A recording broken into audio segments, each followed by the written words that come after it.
Hi everyone, this is Dr. Parvey. Welcome to APN III, your last course in the program. Does this look familiar?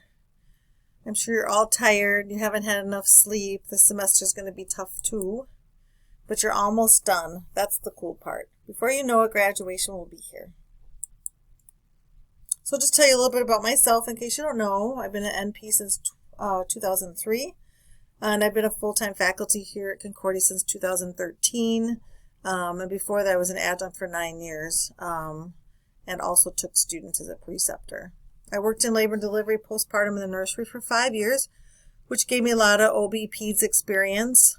And then in Milwaukee, I saw my own panel of OB patients who then saw the doctor at 8 months, who then delivered their babies. So I did a lot of pregnancy exams. And then when I worked full-time in family medicine, I saw a lot of peds patients. I did hundreds of well-child checks.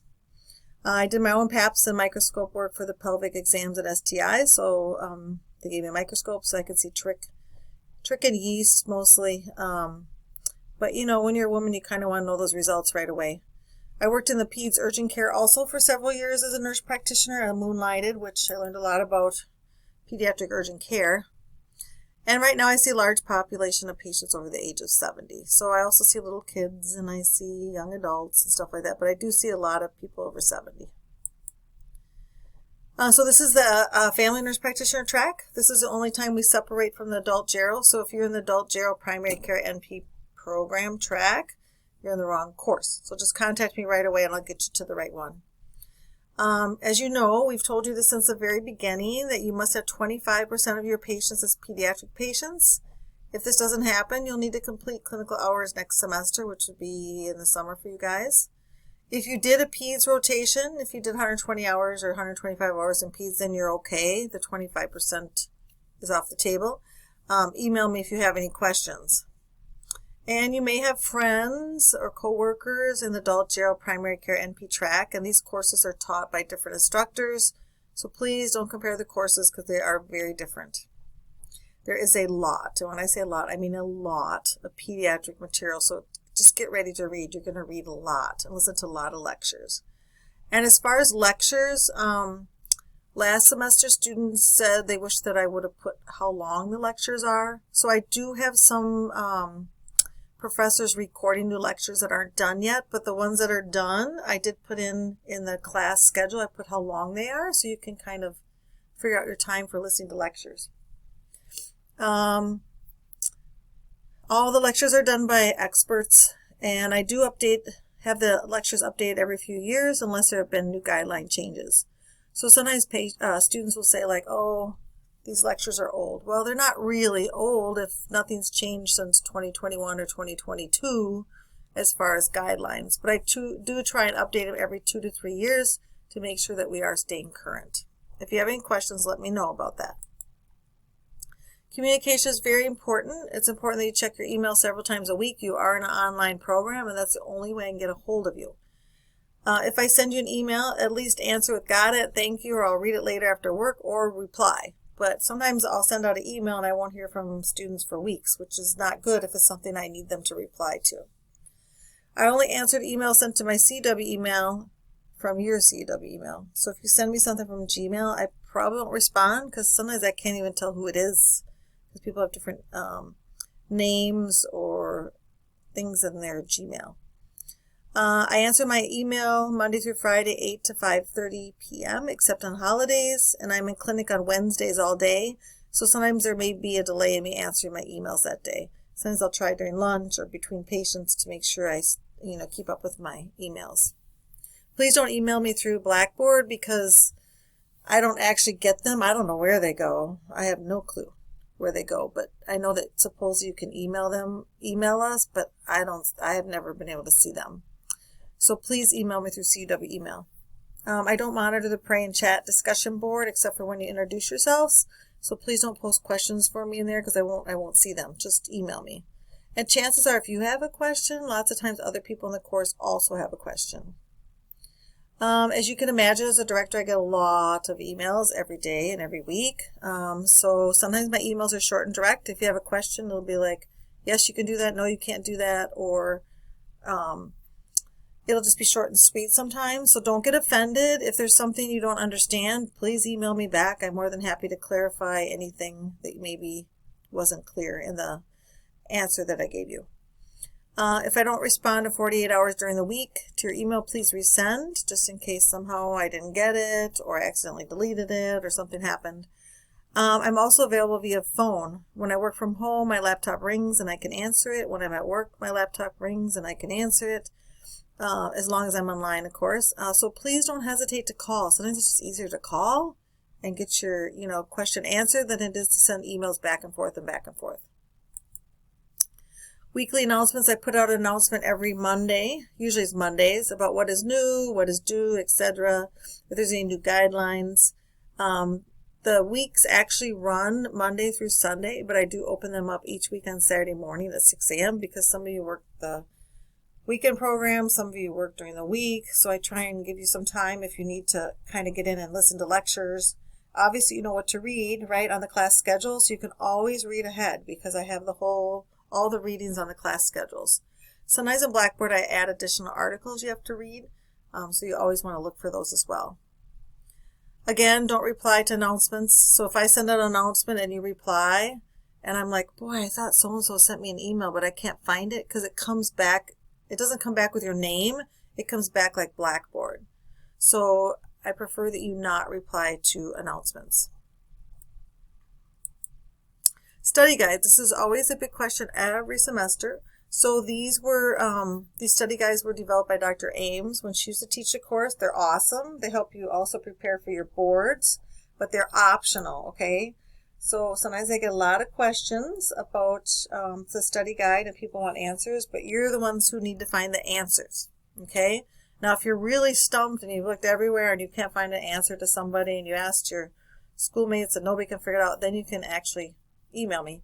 But they're really optional. They're just for you guys to be doing. You can study as a group anytime. I tell people you can set up a Zoom room, a Google room, I don't know what other rooms they have. Or you can also go on Blackboard Collaborate. And Blackboard Collaborate, you guys can set up a time and get in there, as long as it's not a time when I have a Blackboard Collaborate with you guys. I do an exam prep before exam 1 and 2. So usually the week before, and you'll see the dates on the course schedule. You'll get into Blackboard Collaborate. I record it as well. And then I do a Jeopardy game, and I go over a bunch of concepts that you'll be seeing on the exam. Credentialing quiz, which is your first assignment. It's open book, open note. You're going to have to look some things up because it's not common knowledge. And you need to answer the questions according to what the state you're going to be practicing in or you are in right now. And you have to submit it by the due date. There is a thing about first assignments. This is new that you're going to get when you go into Blackboard. Supposedly there's going to be a big button that comes up like, do you plan on staying in this course or something like that. We just found out about it. And you're going to hit yes, because if you hit no, you get dropped from the course and they won't let us re-enroll you. So if you have any questions or you see a button and you're not sure what to do, you can send me a screenshot and we can work it through. But you got to get that first assignment in when it's due. I think it's the second week. Exams. You have 5 exams this semester. And I know that's a lot. So you have a midterm and a final. And then you have Barkley 3Ps, your third Barkley 3Ps, DRT1, which is a diagnostic readiness test. So it kind of tells you like where your knowledge gaps are. And if you get that done by the due date, you get 100%. And then your second one, which is a little different than the first one, is due towards the end of the semester. And that's really going to help you know what you need to be studying for your boards. And that is like whatever you get, right? So if you get an 80, you get an 80. You need an 87% average on the 2 content exams, which is the midterm and the final, okay? You don't need 87% on your DRTs, 3Ps, okay? Because I know that's a big question that I get. It's really about the content exams. And just so you know, the final exam is not cumulative. In case you're getting worried about that, it's not. And on the course schedule, it tells you what it includes. Keep up with the material, use study groups and board review books. This is the time to buy a board review book and start kind of testing yourself and getting ready to think about taking your boards once you graduate. Exams will not be reopened after the due date, and they're all closed books, no notes, and they're done to respond us with monitor. So you need to scan your room, you need to show your ID, I need to make sure your cell phones are nowhere near you. They should be in another room somewhere. As same thing with your Apple Watches, should be either turned off or off of your wrist. Again, you have iHuman. It's not a group assignment, so you can't get together and do iHuman. There are 6 optional discussion groups. Okay, so for 6, so you do 6 iHumans, and then usually a week later, you have a discussion group, which is done by Dr. Redding. It's optional. You don't have to do it. You have to do iHuman, but you don't have to do the discussion group. Okay, but if you do the discussion group, you get 3 clinical hours for each discussion group. So if you do all of them, you get 18 clinical hours, which kind of gives you a week off of clinicals. If you do one of them, you get 3. If you do 2 of them, you get 6. Okay, and then you have to put them into Project Concert, and you put them under iHuman, and you put them under me as your preceptor. Okay. You, of course, have a new link for this course. You have to pay for the iHuman before the first one is due, and we have a lot of practice cases you can play with. If you have any questions about iHuman, please contact Dr. Redding. She's the one who takes care of that in this course. Late assignments. I don't accept late assignments unless you contact me before the due date. But you can't contact me like 11 o'clock if it's due at midnight, because that won't work either. But I know life happens, and this last semester is going to be really, really busy. So make sure that you get your assignments in on time, and that includes, of course, your SOAP notes and all the other things for clinicals as well. If you have a real emergency when the exam is due, let me know. But like I've told students in the past, it's open for 2 days. So you should say you have to go to urgent care on one day. It's also open the next day, and then you can just take it after that. Obviously, contact me if you're having any concerns or something's going on in your life that you need me to know about. Unfortunately, I can't control Blackboard outages or glitches. One semester we had both exams. Oh my goodness, they went down, Blackboard went down, and students were mad, and I can't really do anything about it. You know what I mean? So I did have to extend it. But just so you know, I don't control any outages or glitches. You're also going to be able to review your exam with me if you choose. So I usually will, once the exam is closed, the next day I'll run what's called an item analysis, which tells me if everybody got one question wrong or something was typed in wrong or something like that. And then what I'll do is I'll post Sign Up Genius, usually in the announcements, and you can sign up for a time to Zoom with me to review your exam. That is the only way I will review your exam. If you send me specific questions about the exam, I won't answer them. I can only do it via Zoom. That's for test integrity. Clinicals. Yes, it's your last clinicals. All clinical forms are in Project Concert. You guys know all this, your gurus on this now. If you can't find the form somehow, please email Trisha Hotchkiss. So you'll have only 2 SOAP notes due and 1 phone call scenario with a note. You still have site visits. They're still virtual. Make sure you communicate with your adjunct every week. And of course, you have a minimum of 13 weeks to 26 full days of clinical. However, if you do the iHuman, you can do, as long as you get your hours, and you could do 12 weeks and 24 full days. But if you have any questions or your adjunct has a question about iHuman, which happens every semester, let me know. And you should be seeing 8 to 10 to 12 patients a day in clinical, and your adjunct will be looking for that. Because in real life, you're going to be seeing 15 to 20. The portfolio. So this is your biggest assignment, but really you've already done all the work and all of your courses. So start now making a folder on your laptop that you're going to start putting all your artifacts in. So your artifacts might be a paper that you wrote in role transition, or a paper you wrote in healthcare policy, or something you did in pathophys. And those are the artifacts that you're going to get together. The instructions are in Blackboard, and you should be able to look at the instructions and kind of figure out what you need. And if you can't, let me know. But this is all done in Project Concert, and you can't copy and paste. You have to actually type in there, and you can upload the documents that you did for your assignments that you did for other courses. Your SOAP notes must be billable, so you can't put in the note that you wrote for health assessment. It shouldn't be something you did in APN 1. It should be a complex patient. And you're allowed 2 of them. only as artifacts, 2 different ones. Number your goals, and that'll be at the beginning of the portfolio. Remember, you don't have to do it all at once. You can save it and come back and add some more artifacts and come back. And then in Blackboard, you're going to upload a statement that says it's ready. And then there's a little sheet that you're going to use. I call it cheat sheet or tip sheet, where you're going to write in where you got your assignments from, like what course. Please make sure you put your name on the top, because I do print those up when I read the portfolio, because the portfolio is on a different program. So make sure you do that, please. And it does take me a good month to grade them, because there's a lot of them.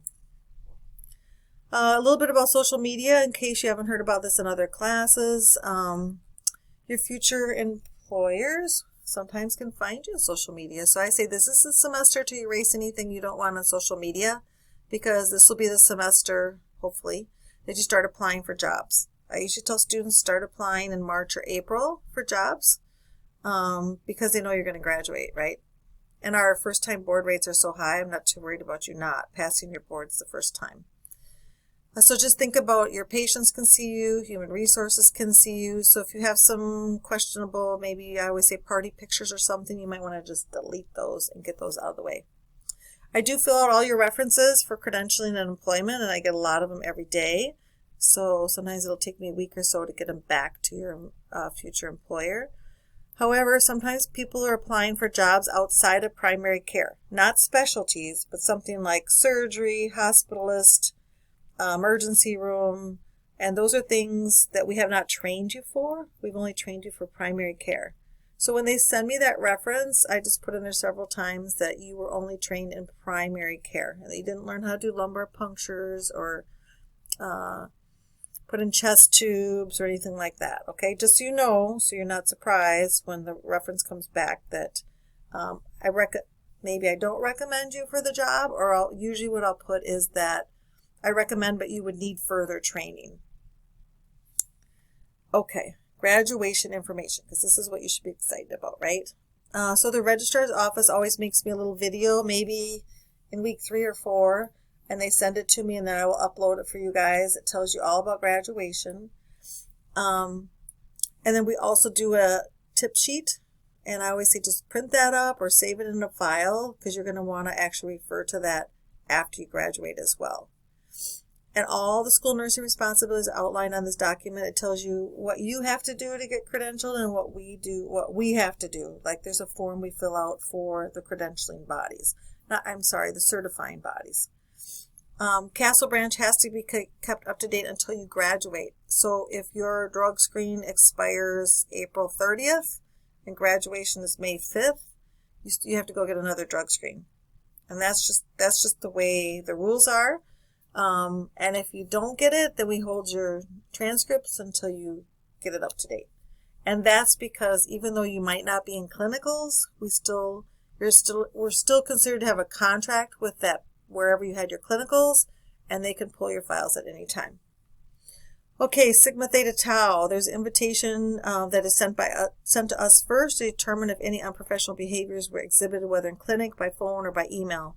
It's more than just your grade point average. So I would say not every semester, but lots of semesters we've taken students off the list because they were kicked out of clinicals or they were very unprofessional with the faculty or staff. So just so you know, if you don't get on the list, that might be why. And you should be very excited, you guys. It's your last semester. You're on your way out the door to start a new career. It won't be easy. This semester is tough. I'm going to be honest. If you have any prayer requests, no matter how small, please send me via email. I'm more than happy to pray for you. And we also pray in chapel every day for any request. So it's private if you send it to me, but if you say send it on to the campus pastor, they actually, during the church service, they actually pray for all the requests that we send for them, which is awesome. And then this is the theme for this year. Romans 8:38 through 39. For I am sure that neither death nor life, nor angels nor rulers, nor things present nor things to come, nor powers, nor height, nor depth, nor anything else in all creation will be able to separate us from the love of God in Christ Jesus our Lord. Have a great semester, everybody.